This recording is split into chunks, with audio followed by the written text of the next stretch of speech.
Welcome to Resonating Law, where every law carries meaning and every meaning resonates. If you find this video helpful, please like, share and subscribe to the channel क्योंकि इस content को बनाने में काफ़ी time और effort लगता है। आपका सपोर्ट मुझे मोटिवेट करता है कि मैं आपके लिए और वैल्यूएबल वीडियोस लाती रहूं। So don't forget to like, share and subscribe. आज हम पढ़ने जा रहे हैं chapter number 12 of JDA act, जो कि लास्ट चैप्टर रहने वाला है आपके जेडीए सीरीज का। चैप्टर 12 अपना है 83 सेक्शन नंबर से लेकर 102 सेक्शन तक। स्टार्ट करते हैं सेक्शन नंबर 83 से। 83 बात करता है कॉन्स्टिट्यूशन ऑफ ट्रिब्यूनल। कॉन्स्टिट्यूशन होगा ट्रिब्यूनल का गठन होगा, स्टेट गवर्नमेंट करेगी ट्रिब्यूनल का गठन। सबसेक्शन 2 बोलता है कि ट्रिब्यूनल के अंदर एक व्यक्ति होगा जो कि ऑफिसर होगा स्टेट का, और उसको अलाउंसेस वगैरह जो भी हैं, जो भी उसकी सैलरी वगैरह होगा, स्टेट गवर्नमेंट डिसाइड करेगी और पे करेगी। सबसेक्शन 3 बोलता है कि स्टेट गवर्नमेंट चाहे तो डायरेक्ट कर सकती है अथॉरिटी को कि अपॉइंट करने के लिए, मतलब ट्रिब्यूनल को असिस्ट करने के लिए, अपॉइंट करने की के लिए डायरेक्ट कर सकती है अथॉरिटी को कि सर्वेंट्स वगैरह अपॉइंट कर लिए जाएं। ठीक है। उसके बाद सबसेक्शन 4 बोलता है कि एक्सपेंसेस जो होंगे ट्रिब्यूनल के, वो अथॉरिटी ही बॉर्न करेगी, यानी कि अथॉरिटी ही भुगतान करेगी उन एक्सपेंसेस का, जो भी एक्सपेंसेस हैं। उसके बाद सबसेक्शन 5 बोलता है कि प्रोसीजर क्या फॉलो किया जाएगा ट्रिब्यूनल के द्वारा। तो ट्रिब्यूनल के द्वारा वही प्रोसीजर फॉलो किया जाएगा जैसा कि प्रिस्क्राइब्ड है। सबसेक्शन 6 बोलता है कि ट्रिब्यूनल के पास क्या पावर होंगी। तो पावर होंगी जो कि सीपीसी में प्रोवाइडेड है। जो भी सीपीसी के अंदर सिविल कोर्ट के पास अधिकारिता होती है, वही सारी अधिकारिता ट्रिब्यूनल के पास होगी, जैसे कि हियरिंग की पावर, डिसाइड करने की पावर, अपील को डिसाइड करने की, या फिर डिस्प्यूट रिजॉल्व करने की जो पावर सीबीसी में नॉर्मल सिविल कोर्ट को होती है, वही ट्रिब्यूनल को भी होगी। सबसेक्शन 7 बोलता है कि जो डिसीजन होगा ट्रिब्यूनल का वो फाइनल रहेगा और बाइंडिंग रहेगा पार्टीज पर। उसके बाद सबसेक्शन 8 बात करता है, क्लॉज ए जो है इसका इंपॉर्टेंट है।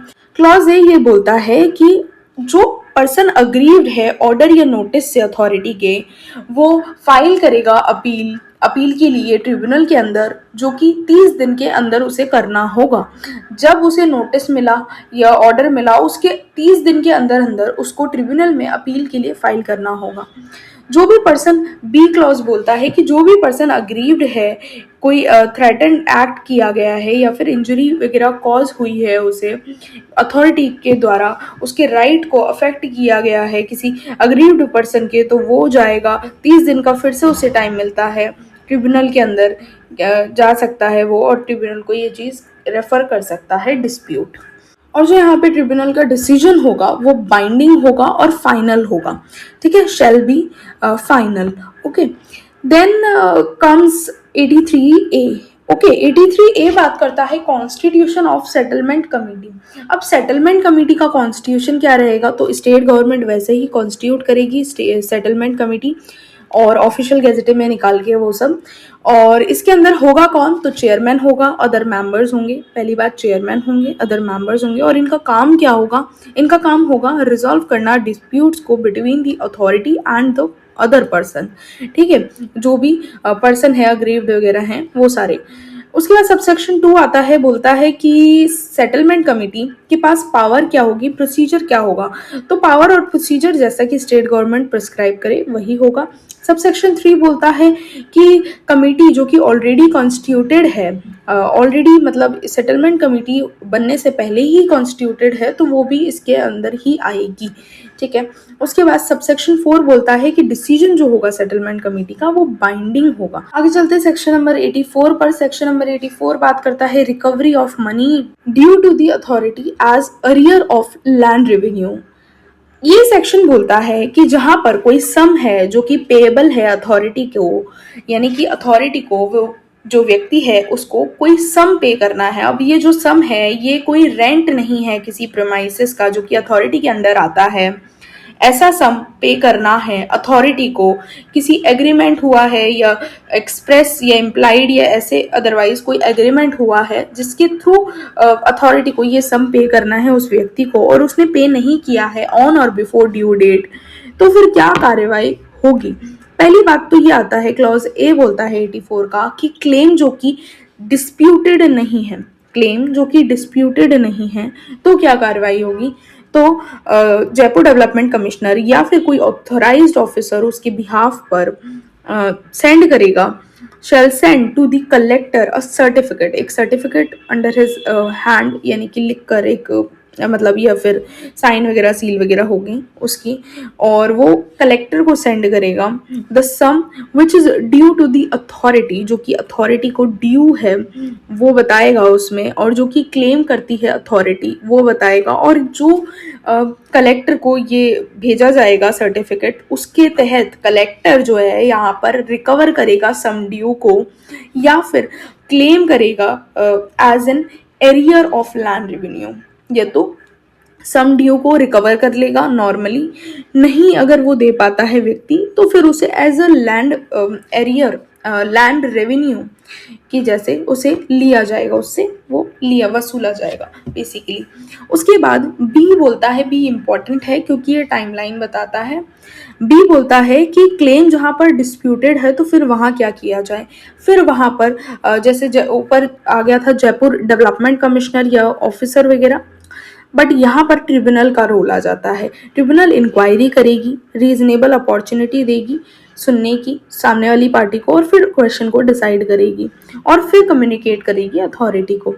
जो कोई व्यक्ति अग्रीड है डिसीजन से ट्रिब्यूनल के, तो फिर वो 30 दिन का टाइम है उसको, जैसे ही डिसीजन आया उसका 30 दिन के अंदर अंदर वो बोर्ड ऑफ रेवेन्यू को यहाँ पर अपील कर सकता है, और अपील का जो डिसीजन होगा वो फाइनल होगा, बोर्ड ऑफ रेवेन्यू का जो भी डिसीजन होगा वो फाइनल होगा, और फिर उसके बाद कलेक्टर जाके क्या करता है, रिकवर कर लेता है सम जो भी है as an arrear of land revenue. और नेक्स्ट सेक्शन आता है सेक्शन नंबर 85, जो की बात करता है पावर ऑफ एंट्री, यानी कि प्रवेश करने की शक्ति किसको है, chairman, member of authority, executive committee, other कोई कमेटी यानी फंक्शनल बोर्ड वगैरह, ये सब जो भी लिखा हुआ है, ये ऑफिसर सर्वेंट्स वगैरह हैं, जो भी हैं लोग यहाँ पर, ये किसी भी लैंड या बिल्डिंग में एंट्री कर सकते हैं फॉर ऑफिशियल वर्क। सबसेक्शन 1 ये बोलता है कि अथॉरिटी के लोग जैसे कि यही सब एंटर कर सकते हैं, कोई दिक्कत वाली बात नहीं है। क्या क्या काम के लिए एंटर करेंगे ये, पहली बात इंस्पेक्शन करना है या मेजरमेंट करना है,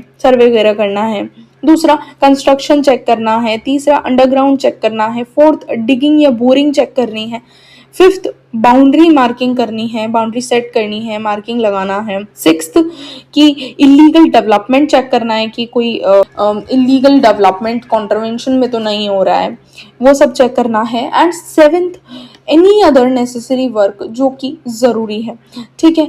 लेकिन रेस्ट्रिक्शन प्रोविजन ये लगा देता है कि इन्हें जो भी करना है, मतलब चेकिंग वगैरह करनी है, ये सिर्फ सनराइज से सनसेट के बीच में एंट्री है, which means after sunrise and before sunset, यानी कि कभी भी आओ, कोई दिक्कत वाली बात नहीं है। रात को आप एंट्री नहीं ले सकते, रात को आप ये चेकिंग वगैरह नहीं कर सकते। उसके बाद ये भी बोला हुआ है कि 24 घंटे पहले का नोटिस देना होगा, मतलब 24 घंटे पहले का प्रायर एक नोटिस देना होगा। उसके बाद वुमेन प्राइवेसी को भी रिस्पेक्ट किया जाना चाहिए, अगर घर में वुमेन है उनको प्राइवेसी का टाइम दिया जाना चाहिए, वैसा ही जैसा हमने सीपीसी में भी पढ़ा है कि कैसे पुलिस एंट्री करती है, वो सारी चीजें। और सोशल एंड रिलीजियस रिस्पेक्ट देना चाहिए, लोगों के कस्टम को ध्यान रखा जाना चाहिए।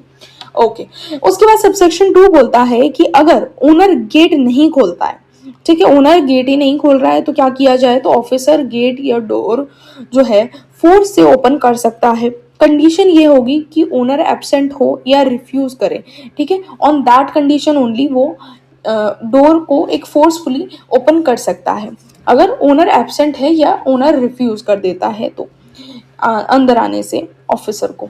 उसके बाद चलते हैं सेक्शन नंबर 86 पर, जो कि बात करता है service of notice under this act. इस एक्ट के अंदर नोटिस कैसे सर्व किए जाएंगे, एक्ट के अंडर नोटिस सर्व करने का प्रॉपर मेथड क्या है।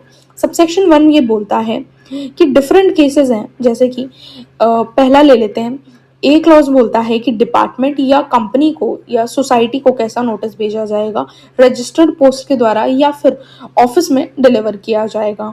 उसके बाद क्लॉज बी बोलता है कि आप पार्टनरशिप फॉर्म को कैसे भेजा जाएगा, तो पार्टनरशिप फॉर्म को के नाम सेंड किया जाएगा बाय रजिस्टर्ड पोस्ट या फिर डिलीवर कर दिया जाएगा उनके प्लेस ऑफ बिजनेस पर। उसके बाद थर्ड थिंग ये है कि इंडिविजुअल को नोटिस कैसे सर्व किया जाएगा, तो या तो डायरेक्टली सर्व किया जाएगा या फिर उसकी घर की कॉन्स्पिशियस पार्ट पर चिपका दिया जाएगा जहां से दिखे सबको, या फिर थर्ड थिंग फैमिली को दे दिया जाएगा, फैमिली के अडल्ट मेंबर को। ये सारी चीजें है ना वैसी ही हैं जैसी इशू ऑफ समन किया जाता है ऑर्डर 5 में सीपीसी के अंदर, तो वैसा ही है इशू ऑफ समन की जैसा ही। और फोर्थ थिंग या फिर रजिस्टर्ड पोस्ट के द्वारा। उसके बाद सबसेक्शन 2 बात करता है कि ओनर का नाम नहीं पता तो क्या किया जाएगा, तो ओनर या ऑक्यूपायर लिख के भी नोटिस वैलिड है, कोई दिक्कत वाली बात नहीं है। कोई भी ओनर का नाम नहीं पता तो कोई बात नहीं, ओनर या फिर ऑक्यूपायर लिख के भी भेज दो तो कोई दिक्कत वाली बात नहीं है। उसके बाद चलते हैं सबसेक्शन 3 पर, जो कि बात करता है फर्म को नोटिस दिया। इसका मतलब ये होगा कि सब पार्टनर्स को नोटिस दे दिया है, यानी कि फर्म के नाम पे नोटिस भिजवाया है हमने, तो फर्म के नाम पे नोटिस भिजवाने से ये मतलब निकलेगा कि सारे ही पार्टनर्स को नोटिस मिल गया है, ड्यूली सर्व हो गया है, ये हम मान लेंगे। ठीक है, ईच पार्टनर पे सर्व हो गया है, तो ईच पार्टनर को देने की अलग से जरूरत नहीं है, फर्म को दे दिया, दैट मीन्स पार्टनर्स को भी मिल गया।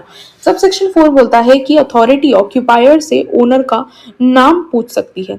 ठीक है, अथॉरिटी जो है ऑक्यूपायर से ओनर का नाम पूछ सकती है, नॉर्मल सी बात है, उसको बताना पड़ेगा, कोई दिक्कत वाली बात है नहीं। सबसेक्शन 5 बोलता है कि अगर नोटिस सर्व नहीं हो पा रहा है तो न्यूज़पेपर में पब्लिश कर देना भी वैलिड सर्विस मानी जाएगी।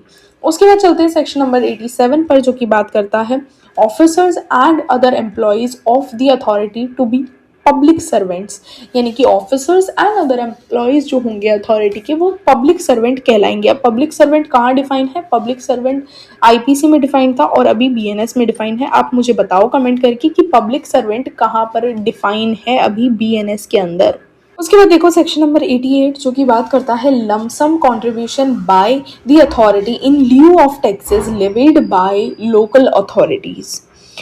ठीक है, तो इसके अकॉर्डिंग ये है, थोड़ा कंफ्यूजिंग लग सकता है आपको फर्स्ट टाइम आप रीड करो तो। इसको सिंप्लीफाइड वे में ऐसे समझते हैं कि जेडीए को टैक्स नहीं देना पड़ता क्योंकि वो खुद डेवलपमेंट करता है। ठीक है, खुद डेवलपमेंट करता है तो टैक्स क्यों देगा।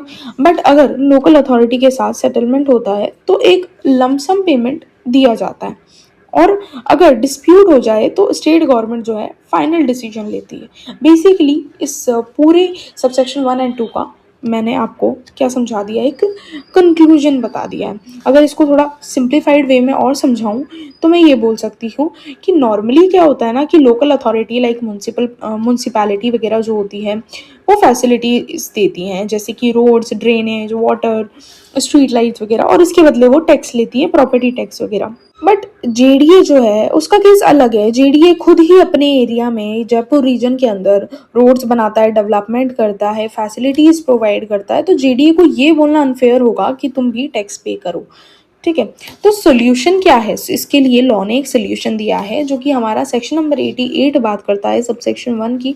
बोलता है कि जेडीए टैक्स नहीं देगा, बट अगर ज़रूरत हो तो जेडीए और लोकल अथॉरिटी के साथ मिलकर एक अग्रीमेंट कर सकता है और डिसाइड कर सकता है एक फिक्स्ड लमसम पेमेंट कितना दिया जाएगा।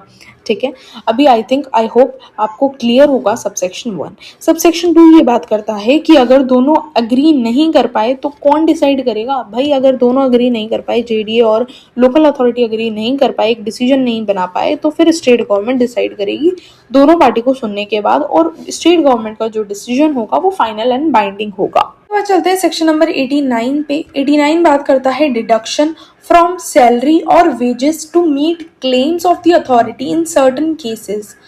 अब ये समझने में आई थिंक आपको थोड़ी प्रॉब्लम आ सकती है, सिचुएशन बेस्ड है। एक बार सिचुएशन बना के इसको सपोज करके समझते हैं कि मान लो कोई एक व्यक्ति एक्स है जिसने जेडीए से प्लॉट लिया या कोई पेमेंट ड्यू है, उसका क्या है, प्लॉट लिया तो पेमेंट उसका ड्यू रह गया, जेडीए को अब पैसा देना है उसको।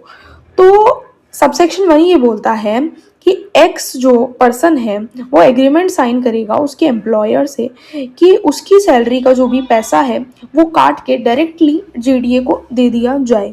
एम्प्लॉयर की यहाँ पर जो एम्प्लॉयर है जिसने एक्स को रखा है उसके अंडर, तो उसकी रिटर्न कंसेंट यहाँ पर ज़रूरी होती है। उसके बाद सबसेक्शन 2 ये बोलता है कि जब अग्रीमेंट हो गया है तो जेडीए एम्प्लॉयर को बोल सकता है, रिटर्न ऑर्डर दे सकता है जेडीए एम्प्लॉयर को, कि फिर एम्प्लॉयर की ड्यूटी ये बन जाएगी कि सैलरी में से अमाउंट उसको डिडक्ट करना है और डायरेक्टली जेडीए को देना है।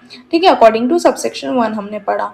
ये पेमेंट वैसे ही ट्रीट होगा जैसे सैलरी पेमेंट होता है, according to payment of wages act 1936 ये दिया गया है। उसके बाद सबसेक्शन 3 देखो, सबसेक्शन 3 बोलता है कि अगर एम्प्लॉयर गलती करे, अगर एम्प्लॉयर जो है गलती करे, पैसा नहीं काटे या फिर पैसा जो है जेडीए को नहीं दे, तो एम्प्लॉयर खुद पर्सनली रिस्पॉन्सिबल हो जाएगा। यहाँ पर कैसे फिर उसका पैसा जो है, जेडीए का पैसा जो है रिकवर किया जाएगा, एज अ लैंड रेवेन्यू की तरह उसे रिकवर किया जाएगा। आई होप अब आपको समझ में आ गया होगा। चलते अपना सेक्शन नंबर 90 पर, जो कि बात करता है स्टेट गवर्नमेंट कंट्रोल की। स्टेट गवर्नमेंट कंट्रोल ये सेक्शन ही बता दे रहा है कि जेडीए जो है फुल्ली इंडिपेंडेंट नहीं है, यहाँ पर स्टेट गवर्नमेंट का कंट्रोल है। जैसे कि स्टेट गवर्नमेंट पॉलिसीज फॉलो करेगा जेडीए, गवर्नमेंट डायरेक्शंस मैंडेटरी है, डिस्प्यूट हो तो जो स्टेट गवर्नमेंट है उसका डिसीजन फाइनल होगा। सेक्शन नंबर 90 ए बात करता है power to transfer. Power to transfer किसके पास है? स्टेट गवर्नमेंट के पास है। तो जेडीए एम्प्लॉय को ट्रांसफर स्टेट गवर्नमेंट कर सकती है एज पर सेक्शन 95 के रूल्स के अकॉर्डिंग। वो स्टेट गवर्नमेंट जो है ट्रांसफर कर सकती है, राजस्थान हाउसिंग बोर्ड में या म्यूनसिपैलिटी में, अर्बन अथॉरिटी वगैरह में डाल सकती है। अब जब ट्रांसफर करेगी या तो सेम पे स्केल पे करेगी या फिर हायर पे स्केल पे प्रमोशन वगैरह करके ट्रांसफर कर सकती है। बात चलते हैं नेक्स्ट सेक्शन नंबर 91 पे, जो कि बात करता है power of authority to call for returns, reports etcetera. यानी कि जो अथॉरिटी है, जेडीए है, उसके पास पावर है किसी से भी वो डाटा मांग सकती है। डाटा यानी कि स्टेट ऑफ अकाउंट हो गया, statement of account, reports, statistics या फिर कोई अदर इंफॉर्मेशन लोकल अथॉरिटी या अदर अथॉरिटी से मांग सकती है जयपुर रीजन के अंदर, और उन्हें कंपल्सरीली देना भी होगा इंफॉर्मेशन। उसके बाद सेक्शन नंबर 92 बताता है ओवरराइडिंग क्लॉज के बारे में। मतलब ओवरराइडिंग क्लॉज है ये, तो इसका मतलब ये होता है कि ये एक्ट दूसरे लॉज पर ओवरराइडिंग इफेक्ट रखेगा। यानी कि जेडीए एक्ट के कॉन्फ्लिक्ट में अगर कोई और एक्ट आ गया तो फिर जेडीए एक्ट जो है प्रिवेल करेगा। उसके बाद चलते हैं सेक्शन नंबर 93 पर, जो कि बात करता है डेलीगेशन ऑफ पावर्स की। यानी कि पावर्स जो है डेलीगेट की जाएंगी। डेलीगेट कैसे की जाएंगी? तो स्टेट गवर्नमेंट, सबसेक्शन 1 ये बोलता है कि स्टेट गवर्नमेंट अपनी पावर्स ऑफिसर्स को दे सकती है। उसके बाद सबसेक्शन 2 ये बोलता है कि अथॉरिटी चाहे तो अपनी पावर्स ऑफिसर को, कमिटी को, बोर्ड्स वगैरह को दे सकती है। बट लास्टली ये बात है कि बट मास्टर प्लान बनाने की जो पावर है डेलीगेट नहीं होगी। मास्टर प्लान तो अथॉरिटी को ही बनाना पड़ेगा। उसके बाद प्रोविजन ये बोलता है कि जो delegation of powers and functions किया जाएगा किसी भी ऑफिसर ऑफ द गवर्नमेंट या फिर लोकल अथॉरिटी, अदर अथॉरिटी या बॉडी को, वो सब जो होगा वो कंसेंट से किया जाएगा स्टेट गवर्नमेंट की या लोकल अथॉरिटी या अदर अथॉरिटी। चलते हैं सेक्शन नंबर 93A पर, जो कि बात करता है power to call for records. तो स्टेट गवर्नमेंट या फिर ऑफिसर जो कि rank of the secretary to the state government से बिलो रैंक का नहीं है, या तो स्टेट गवर्नमेंट या फिर सेक्रेटरी होना चाहिए गवर्नमेंट का, उससे बिलो नहीं होना चाहिए, वो जेडीए से ये देख सकता है, मतलब ये रिकॉर्ड्स मांग सकता है कि क्या जो ऑर्डर पास हुआ है वो लीगल है या नहीं, ये देखने के लिए वो रिकॉर्ड्स वगैरह मांग सकता है। तब गवर्नमेंट बोल सकती है कि रिकॉर्ड लाओ, हम चेक करेंगे। उसके बाद सबसेक्शन 1 एक और बात कहता है कि ऑर्डर को टेम्परेरीली रोका जा सकता है, स्टे लगाया जा सकता है जब तक चेकिंग चल रही है। और इम्पॉर्टेंट कंडीशन ये है जो कि प्रोविजन में प्रोवाइडेड है कि 3 साल के अंदर ही रिकॉर्ड मांगा जा सकता है, उसके बाद रिकॉर्ड नहीं मांगा जा सकता गवर्नमेंट या फिर सेक्रेटरी टू द गवर्नमेंट के द्वारा। उसके बाद सबसेक्शन 2 ये बोलता है कि रिकॉर्ड चेक करने के बाद गवर्नमेंट क्या कर सकती है। तो रिकॉर्ड चेक करने के बाद गवर्नमेंट के पास पावर है कि वो ये तो कैंसिल कर देगी, जिसे हम रिसेंट करना बोलते हैं, दूसरा ये तो रिवर्स कर देगी, उल्टा कर सकती है, या फिर तीसरा मॉडिफाई कर सकती है, चेंज कर सकती है। और ये डिसीजन जो होगा गवर्नमेंट का, स्टेट गवर्नमेंट या फिर secretary to the state government का फाइनल होगा, बाइंडिंग होगा ऑन द जेडीए। बेसिकली ये जो सेक्शन है ये प्रोवाइड ही इसीलिए किया गया है ताकि एक चेक बना रहे जेडीए के ऊपर कि देखने वाली एक अथॉरिटी है जो कि स्टेट गवर्नमेंट है कि कोई वो गलत काम ना करे। उसके बाद चलते हैं सेक्शन नंबर 94 पर, जो कि बात करता है local authorities to continue to perform duties. Local authorities अपनी ड्यूटीज़ अपना काम करती रहेंगी, कोई दिक्कत वाली बात नहीं है। बट हाँ, जेडीए के प्लान के अगेंस्ट नहीं करेंगी। जो जेडीए का प्लान है वैसे ही उसके अकॉर्डिंग करो, कोई दिक्कत वाली बात नहीं है। उस स्कीम के प्रोजेक्ट के कोई डायरेक्शन है जो कि एक्ट के अंदर या अथॉरिटी के द्वारा प्रोवाइड किया गया है उसके अंडर करो, कोई दिक्कत वाली बात नहीं होगी। बस अगर फेल हो जाती है, मतलब जो लोकल अथॉरिटी है वो अपना काम नहीं कर पाती है, पूर्णता अपना काम नहीं कर पाती है, तो फिर क्या किया जाएगा, जेडीए उनकी पावर यहाँ पर छीन सकता है, उनसे उनकी पावर ले सकता है। उसके बाद सेक्शन नंबर 95 बात करता है रूल मेकिंग पावर की। रूल मेकिंग पावर यानी कि पावर टू मेक रूल्स किसके पास होगा। अब देखो, कभी कभी क्वेश्चंस ऐसे भी पूछ लिए जाते हैं कि रूल मेकिंग पावर किसके पास होगी, पावर टू मेक रूल्स किसके पास होगा। काफी बार जुडिशरी में ये क्वेश्चंस आए हैं कि किसके पास होगा, तो यहाँ पर स्टेट गवर्नमेंट के पास रूल मेकिंग पावर होगी। 95 सेक्शन नंबर में ये दिया गया है, स्टेट गवर्नमेंट रूल बना सकती है जेडीए से रिलेटेड, ये जेडी एक्ट से रिलेटेड सारे, तो गैजेटे में पब्लिश करेगी स्टेट गवर्नमेंट, लेजिस्लेचर के सामने रखे जाएंगे और उन्हें मॉडिफाई या कैंसिल भी किया जा सकता है, कैंसिल भी हो सकते हैं। ठीक है, तो ये सारी चीज़ें हैं सेक्शन नंबर 95 में आपकी, जो कि इतनी ज़्यादा इंपॉर्टेंट नहीं है, बस आपको ये याद होना चाहिए rule making power state government के हाथों में है। उसके बाद चलते हैं आगे। सेक्शन नंबर 96 बात करता है power to make regulations. Regulations कौन बनाएगा, तो अथॉरिटी खुद रेगुलेशंस बना सकती है। अब दोनों बातों को अलग तरीके से समझना। सेक्शन 95 बात करता था power to make rules.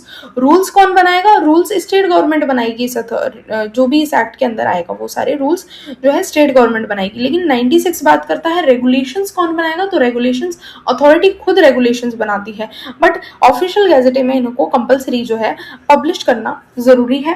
State government यहाँ पर मॉडिफाई कर सकती है या कैंसिल वगैरह कर सकती है ऐसी रेगुलेशंस को। स्टेट गवर्नमेंट की तो सुपीरियर पावर है ही, हम देखते आ रहे हैं शुरू से। उसके बाद है सेक्शन नंबर 97 जो कि बात करता है डिफिकल्टी कौन रिमूव करेगा अगर कुछ गलत हो जाता है, अगर एक्ट जो है इम्प्लीमेंट करने में कोई प्रॉब्लम आए तो फिर डिफिकल्टीज कौन रिमूव करेगा। स्टेट गवर्नमेंट सोल्यूशन दे सकती है और यहाँ पर जो टाइम लिमिट रहेगी डिफिकल्टीज रिमूव करने की वो 2 साल रहेगी। और इस प्रोविजन का, इस सेक्शन का 97 का कोई रेलेवेंसी अभी है ही नहीं, तो कोई मतलब नहीं है, मत पढ़ो, कोई बात नहीं। सेक्शन नंबर 98 पर चलो। 98 बात करता है dissolution of authority. Dissolution of the authority का मतलब क्या है कि जब जेडीए का पर्पस कंप्लीट हो जाए, जब जेडीए का पूरी तरीके से अपना काम कंप्लीट हो गया, प्लान वगैरह जो उन्हें करना था, प्रोजेक्ट कंप्लीट हो गया है, तो स्टेट गवर्नमेंट डिसॉल्व कर सकती है।